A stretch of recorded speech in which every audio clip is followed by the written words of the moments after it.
फिर आप देखेंगे कि जब हमारे आत्मिक स्मृति भी होगी, शिव बाबा से हमारा संबंध भी होगा और हम अटेंशन भी दिए हुए होंगे, तो फिर क्या उसका परिणाम होगा? वो जो हमारा अनुभव होगा, वो जो हमारी स्मृति होगी। गीता में भी एंड में जब अर्जुन से पूछा गया कि भाई सारी गीता तुमने सुनी और उस सारी गीता सुनने का परिणाम क्या हुआ, फल क्या हुआ, तो एक तो उसने कहा नष्टो मोहा, दूसरा उसने कहा स्मृति लब्धा। तो स्मृति जो हमने बात की वो आ गई, और नष्टो मोहा उससे उसका अटेंशन सब तरफ से हटके, क्योंकि पहले मोह से अटेंशन उधर जाता है व्यक्ति का देहधारियों की तरफ, और अब देहधारियों से हटके उस भगवान की तरफ, गीता के भगवान की तरफ। फिर उसके साथ उसने कहा गत संदेह, अब मेरा संदेह कोई नहीं रहा, मेरे सब संशय नष्ट हो गए, सब निवारण हो गए। अब किसी बात का मेरा प्रश्न ऐसा नहीं जिसकी समाधान की आवश्यकता हो। जो मैंने जानना था, मेरा मन उस बारे में सेटिस्फाइड हो गया। फिर गत संदेहा के बाद उसने और क्या कहा कि करिष्य से वचनम तव, अब जैसे आप कहेंगे मैं वैसा करूं। सरेंडर कर दिया अपने आप। क्योंकि फिर उसके बाद क्या होता है कि जब आपको ये मालूम हो गया कि शिव बाबा सर्वशक्तिमान हैं, ज्ञान के सागर हैं, शांति के सागर हैं, आनंद के सागर हैं, प्रेम के सागर हैं, उन्हीं से मेरे सब संबंध हैं, उन्हीं से मुझे ये सब प्राप्ति होगी जिसके लिए मैं दौड़ धूप कर रहा हूं, और यही तो मेरे जीवन का लक्ष्य है। तो फिर आप क्या करेंगे कि हम तो भटक गए थे, अपने आप को भी नहीं जानते थे, क्या करना है क्या नहीं करना वो भी नहीं हमें मालूम था। बाबा ने अब हमें अपने स्वरूप का भी ज्ञान दिया। तो जब ऐसा कोई हमें मिल जाता है जिसका नाम हम परमपिता परमात्मा रखते हैं, तो फिर हम कहते हैं कि अब जैसे हमें चलाएंगे, जैसे बिठाएंगे, जो खिलाएंगे, जो आप आज्ञा करेंगे, जो आप श्रीमत हमें देंगे, हम उसके अनुसार चलेंगे। उसको हम कहते हैं हम समर्पण होते हैं। ये तो आप समर्पण की एक समझिए कि सेरेमनीज हो रही हैं, लेकिन ये तो एक मन का भाव है समर्पण, विशेष रूप से कि हमारा और कोई है ही नहीं, हमारा एक बल एक सहारा है, उस एक के चलाए पर हम चल रहे हैं, हम तो निमित्त हैं। जब उसी से हमारे सब संबंध हैं, बाकी सब देहधारी हैं, उनसे हमारा एक ही संबंध है कि हम सब भाई भाई हैं, तो फिर हम उसके प्रति पूर्ण रूप से समर्पित हो जाते हैं। तो योग का जो एक परिणाम या एक फल या ये योग का जो एक एलिमेंट है, जितना डीप योग आप अनुभव करना चाहते हैं, अगर समर्पण भाव उतना नहीं होगा, कहीं देहधारियों में रग जुटी होगी, थोड़ा बहुत लगाव होगा, कोई ना कोई आकर्षण होगा, तो वो जो योग का हम जो मैंने पहले बताया अटेंशन या स्मृति या संबंध, वो इनके साथ साथ ये जब तक हमारा डीप नहीं होगा तो योग का अनुभव डीप नहीं होगा। क्योंकि योग है लगन, लगन में मगन होना योग है। जैसे बाबा ने कहा स्मृति में स्थित होना योग है, योग आत्मिक स्मृति का नाम है, सोल कॉन्शियसनेस का नाम है। फिर कहा योग संबंध का नाम है। फिर ये कहा योग में परमात्मा पर मन एकाग्र करना पड़ता है, अटेंशन की जरूरत है। और फिर ये कि योग लगन में मगन होने का नाम है। तो संबंध की भी जब हम बात करते हैं, संबंध भी स्नेह से होता है। नहीं तो हम किसी से क्या कहते हैं, अगर कोई हमसे संबंध निभाता नहीं, स्नेह नहीं करता, तो हम कहते हैं आज से तुम्हारा हमारा कोई कनेक्शन नहीं। वो कहता है ये कैसे हो सकता है, हमारा इतना गहरा संबंध है, ये तुम क्या कह रहे हो। हम कहते हैं हमने सब देख लिया, तुम्हारे हमारे से ऐसे तुम सेल्फिश आदमी हो, कोई स्नेह नहीं तुम्हारा हमारे से, झूठ बात है, आज से हमारा कोई संबंध नहीं है। संबंध देह के नाते से, लेकिन एक प्रेम ना होने से हम ये जजमेंट दे देते हैं कि हमारा कोई संबंध नहीं। इसका मतलब यह है कि वो संबंध नहीं जिसमें स्नेह नहीं, वो तो एक नाम मात्र चीज हो। तो जब हम कहते हैं कि शिव बाबा से हमारे सब संबंध हैं, उसमें सबसे फोरमोस्ट, सबसे जो अग्रगणी चीज है, जो मुख्य चीज है, वो है प्रेम, संबंध, जिसको कई दफा कई मुरलियों में बाबा ने कहा है दिल। जो दिल देते हैं दिस दिलबर को, जो दिल तख्त पर बाबा को तख्त नशीन करते हैं, बाबा के दिल तख्त पर भी वही तख्त नशीन है, भविष्य में भी वही तख्त नशीन होने वाले हैं। तो इसलिए हम बाबा को दिल पर, या ये हमारे समझिए कि दिल तख्त पर बाबा को हम बिठाते हैं, बाबा हमारा साथी है, बाबा हमारा, अनेक जो हम बातें कहते हैं, उसका मेन भाव हमारा यही हम प्रकट करना चाहते हैं कि बाबा से हमारा अटूट स्नेह है, घनिष्ठ स्नेह है। इससे ज्यादा अधिक मित्रता, अधिक घनिष्ठता किसी देहधारी से हमारी नहीं है। जो हमें अपना कहना हो, जो हमको प्राप्त करना हो, जिससे हमारा सर्वस्व जीवन का लगाव हो, वो एक ही है, जो शिव बाबा है। यही हमारी एक पवित्रता का एक यही उत्तम निशानी है। पवित्रता इसी में समाई हुई। सब संग तोड़ एक संग जोड़ की भी जो बात हम कहते हैं, वो इस संबंध को ये है निभाने की। तो केवल संबंध जानने की बात नहीं है कि आत्मा का शिव बाबा से क्या संबंध है, और उस संबंध में सिर्फ टिकने की बात नहीं है, उस संबंध को निभाना, व्यवहार में निभाना। जैसे मान लीजिए कोई बच्चा है, उसका वो पिता है, तो बच्चे को ये मालूम है कि ये मेरा पिता है, लेकिन उस संबंध को निभाता नहीं। मतलब ये कि पिता अगर उसको कोई आज्ञा करता है, मानता नहीं। पिता उसको चाहता है कि बच्चा मेरा अच्छा हो, वैसा वो करता नहीं। पिता को सम्मान देना उसका कर्तव्य है, वो उसको करता नहीं। इसी प्रकार से पिता को जैसा स्नेह देना चाहिए वो देता नहीं। तो ये संबंध निभा नहीं रहे। संबंध है बेशक, उसने भी हिसाब किताब से जन्म ले लिया और एक ही घर में रहते हैं, पिता पुत्र का नाता तो है। कोई पूछता है आपका फादर कौन है, वो कहता ही है। उससे कोई पूछता है कि ये आपका कौन है, कहता है जी मेरा बेटा है। लेकिन ये सिर्फ एक फॉर्मेलिटी है, अगर उसमें स्नेह नहीं है तो वो संबंध बेकार है। तो संबंध का मतलब होता है संबंध निभाना।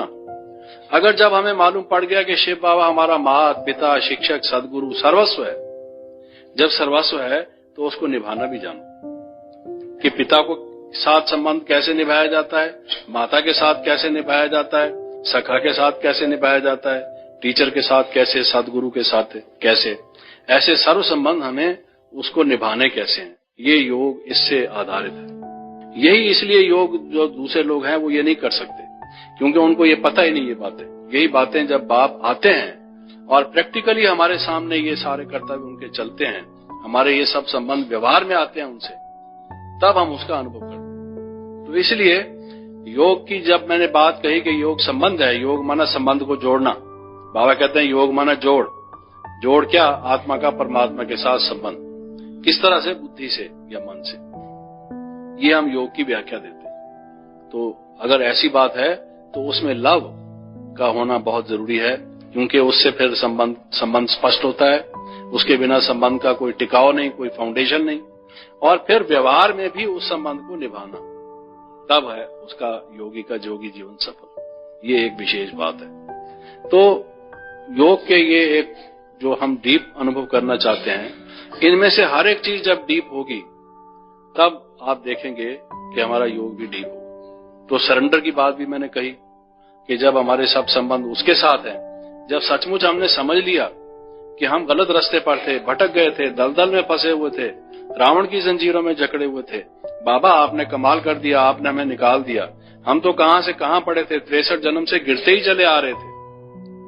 सचमुच बाबा आपने हमें क्या देखा जो हमें चुन लिया, हमारी बुद्धि में ये इतना उत्तम ज्ञान दे दिया, इतना अनमोल रतन हमें दे दिया, हमारी झोली भर दी और जन्म जन्मांतर हमारा सफल कर दिया।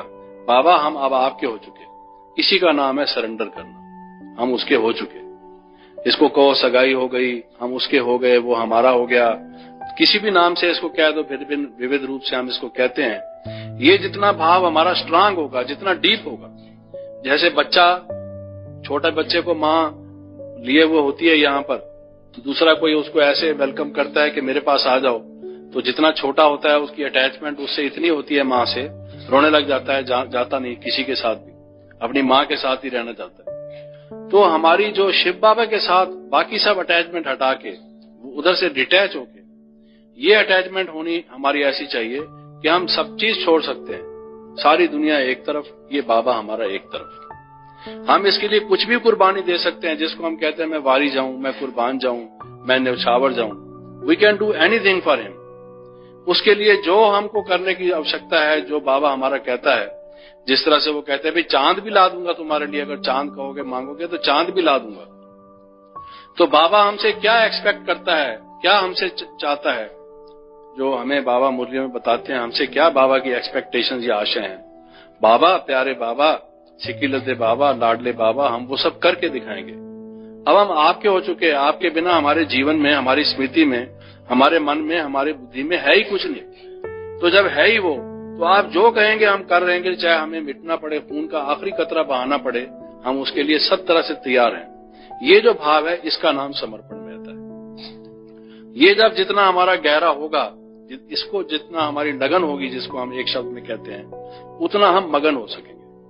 तो लगन की जितनी इंटेंसिटी होगी, जितना उसकी डिग्री होगी, मगन की डिग्री तद अनुसार होगी। और ये है लगन, इतनी लगन हो जाना कि मन में दूसरा स्थान ही कोई नहीं जिसको हम रखें। भक्त कवियों को भी आप देखेंगे कि उन्होंने लिखा है कि अखियां तो झाई पड़ी पंथ निहार निहार, इस तरह से सब लोग लिखते हैं कि ये आंखें मेरी बंद क्यों हो जाती हैं, मैं तो उसको देखता ही रहूं, रात भी जागता हूं दिन भी जागता हूं उस प्रीतम के लिए। ऐसे ऐसे प्रेम से गीत उन्होंने भी गा रखे हैं कृष्ण के लिए। गोपियों का कितना कृष्ण से प्यार था, भागवत में आप पढ़ें तो बड़े ऐसे सुंदर वर्णन आते हैं, मीरा के गीत आप पढ़ें, लेकिन पता भी नहीं उनको, ज्ञान भी नहीं पूरा। और हमसे तो प्रैक्टिकली दिन रात बाबा के साथ हमारा पाठ चल रहा है, जो हम प्रैक्टिकली अनुभवी हैं। उस सब अनुभवी होने के बाद हमारी जो एक समर्पण महता की स्टेज हो, सरेंडर की पूर्ण रूप से, बाबा जो कई दफा कहते हैं कि भाई बुद्धि नहीं दिल, ऐसा नहीं कि बुद्धि का यूज ना करो, बाबा कहते हैं बुद्धि को यूज नहीं करेंगे तो ज्ञान किससे लेंगे, और देंगे ज्ञान किस तरह से, और श्रीमत पर फॉलो कैसे करेंगे। दिमाग को अगर एक तरफ रख देंगे तो फिर तो हमारा काम चलेगा ही नहीं, ये तो इस जीवन रूपी रथ का एक पहिया हो जाएगा। लेकिन बाबा का भाव यह है बुद्धि सरेंडर कर दो। अब बुद्धि में जो मैं भर रहा हूं उसको लो, बाकी सब निकाल दो। ये जो कंकर पत्थर बुद्धि रूपी तिजोरी में भर रखे थे, ये समझ करके बहुत बढ़िया बातें हैं, उनको हटाकर अब जो मैं रतन दे रहा हूं वो रतन भरो। लेकिन वो रतन भी भरेंगे तो बुद्धि रूपी कलश में, उसके बिना और कहां भरेंगे। तो बुद्धि को सद्बुद्धि करना, दिव्य बुद्धि करना, डिवाइन इंटेलेक्ट उसको बनाना, ये बाबा का लक्ष्य है। तो कहने का भाव यह है कि इसके साथ साथ वो जो सरेंडर की भावना है वो भी बहुत जरूरी है। लेकिन उसके साथ आप देखेंगे कि जैसे हमने कहा कि आत्मिक स्मृति, योग का अर्थ पहले पहले हमने बताया सोल कॉन्शियसनेस या गॉड कॉन्शियसनेस, शुरू हमने यहां से किया। तो क्या उसमें है, मैं आत्मा हूं, मैं ज्योति बिंदु। पहला पार्ट जो हम किसी को पढ़ाते हैं वो यही पढ़ाते हैं, उसको भी पढ़ाते हैं, खुद भी साथ साथ रोज पढ़ते रहते हैं, उतरते रहते हैं, चढ़ते रहते हैं। इसलिए रोज बाबा मुरली में कहते हैं बच्चे देही अभिमानी भाव। हम भी जो जिज्ञासु आता है हम भी उसको रोज यही कहते हैं देही अभिमानी भाव। फिर रेड लाइट करके उसको उसमें टिकाने की कोशिश करते हैं। शुरू भी इसी से करते हैं, एंड भी इसी से करते हैं। हमारा पढ़ाई शुरू भी यहां से होती है, और जब ये पूरी होगी तब होगी पूरी जब ये इसमें हम पूर्ण प्रवीण हो जाएंगे। ये पहली चीज है। लेकिन आप ये देखेंगे कि सिर्फ इसमें पूरा नहीं है कि मैं आत्मा हूं या ज्योति बिंदु। तो मैं ये कह रहा था कि एक सार है, एक विस्तार है, और एक उसका प्रचार या प्रसार है। तो ये जो आत्मा का ज्ञान है या शिव बाबा जिससे हमने संबंध जोड़ना है उसका जो ज्ञान है, उस सारे ज्ञान का भी सार है। वो सार आप देखेंगे कि 7 बातों में है। वो 7 बातों में जो हमारा निश्चय होगा, जो उसने कहा कि गत संदेहा, अब मेरे सब संदेह मिट गए। जितने जिसके संदेह मिट गए होंगे, योग जिसको बाबा कहते हैं निश्चय आत्मा विजयति, योग माना निश्चय, ये भी हम कहते हैं। योग माना स्मृति, याद की यात्रा, योग माना संबंध, योग माना लगन में मगन, ये सब बातें। योग माना समर्पण में आता, मेरा एक दूसरा न कोई।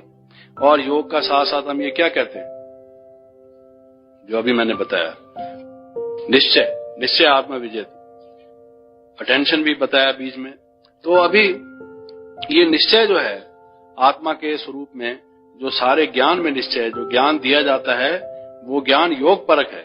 ज्ञान हमें योग की ओर ले जाता है। ज्ञान स्वतः में कुछ नहीं, ज्ञान योग में हमें स्थित करने के लिए सारी बात समझाता है ताकि हम उसमें टिक पाए। तो वो जो ज्ञान है, जो उसकी जो 7 बातें हैं, जो सार में मैं आपको कह रहा था कि सार, विस्तार और प्रचार या प्रसार, वो जो ज्ञान का सार है वो योग में हम तब पूर्ण रूप से स्थित हो सकते हैं जिसमें इन 7 बातों में हमारा पक्का निश्चय हो, सुई की नोक के बराबर भी उसमें संशय न हो। वो 7 बातें मैं आपको बताता हूं। एक तो मैं कौन हूं। पहली बात जो हमें यहाँ बताई जाती है, हम दूसरों को भी बताते हैं, मैं कौन। इसमें जरा भी रंच भी हमारा कोई संदेह या शक की बात नहीं कि मैं कौन हूं। और मैं कौन हूं में कई बातें आ जाती हैं, इसका भी विस्तार है। क्योंकि एक तो मैं कौन हूं, मैं ज्योति बिंदु हूं, अनादि हूं, अविनाशी हूं, ये हमें मालूम हो गया। दूसरा, आप संगम युग में मैं कौन हूं, मैं ब्रह्मा कुमार या ब्रह्मा कुमारी हूं, पांडव हूं। बाबा ने कितने टाइटल दिए हैं कि आप क्या हो, आप एंजल्स हो, आप भविष्य में होनहार देवी देवता हो, आप, ये जो सारी बातें हैं ये भी जरूरी है, इनमें भी निश्चय जरूरी है। वरना कोई कहेगा कि हमें तो ऐसे लक्षण अपने मालूम नहीं पड़ते, तो वो भी स्थित पूरी रीत से नहीं हो सकेगा। तो मैं कौन हूं, सतयुग से लेकर कलयुग के अंत तक, आप संगम युग में सारा मैं कौन हूं, ये सारा उसका वर्णन है। मैं कौन हूं असलियत के निगाह से, मैं ज्योति बिंदु आत्मा हूं, अनादि और अविनाशी हूं, ये तो ठीक बात है। लेकिन मैं कौन हूं का जो पार्ट है सतयुग के आज से लेकर कि हम देवी देवता थे, फिर वो द्वापर में चंद्रवंशी बने, त्रेता युग में, फिर द्वापर में क्या हुआ, फिर कलयुग में क्या हुआ, फिर अभी क्या क्या हो रहा है, ये सारा जो पार्ट है ये कौन है, ये सारा क्या है, ये मैं कौन, ये उसका विस्तार है। सार उसका फिर भी आके यही है कि मैं हूं ज्योति बिंदु, अनादि और अविनाशी। जन्म मैंने भले ही 84 लिए, लेकिन मैं वही ज्योति बिंदु हूं और अनादि और अविनाशी हूं। और अभी जो मेरी स्टेज ऐसी क्यों हुई है उसको स्पष्ट करने के लिए कहा गया। भाई मैं अब योग में बैठूंगा, मैं कहूंगा मैं तो शांत हूं, मैं तो शुद्ध हूं, लेकिन हूं तो नहीं शांत और शुद्ध। अभी अभी किसी ने मुझे डिस्टर्ब किया था, अब रेड लाइट हो गई, मैं बैठ गया योग में और फिर कहता हूं मैं तो शांत हूं और शुद्ध हूं। क्यों? वास्तव में तो शांत और शुद्ध मेरा स्वरूप है, लेकिन मेरा शांत और शुद्ध स्वरूप कैसे हटा, उससे मैं जो उत्थान और पतन की सीढ़ी है वो समझने से मालूम होता है कि मेरा वास्तविक स्वरूप यही था। लेकिन ये देह अभिमानी बनने से, माया के अधीन होने से मेरी ऐसी स्थिति हो गई थी। चलो अब मैं फिर अपने स्वरूप में स्थित होना चाहता हूं, क्योंकि उसी स्मृति से फिर मेरी ऐसी स्थिति होगी। ये हम जो अभ्यास करेंगे, जब तक हमें बुद्धि में ये क्लियर नहीं होगा मैं ऐसा क्यों कर रहा हूं, क्यों मैं कहता हूं मैं ज्योति बिंदु हूं और ये मैं तो वास्तव में शुद्ध हूं, मैं तो आदि में देवता था, या बाबा कहते हैं सुदर्शन चक्र घुमाओ, क्यों कहते हैं ऐसे? भाई असुरों के या आसुरी संस्कारों का गला कट जाएगा, इसके पीछे राज क्या है?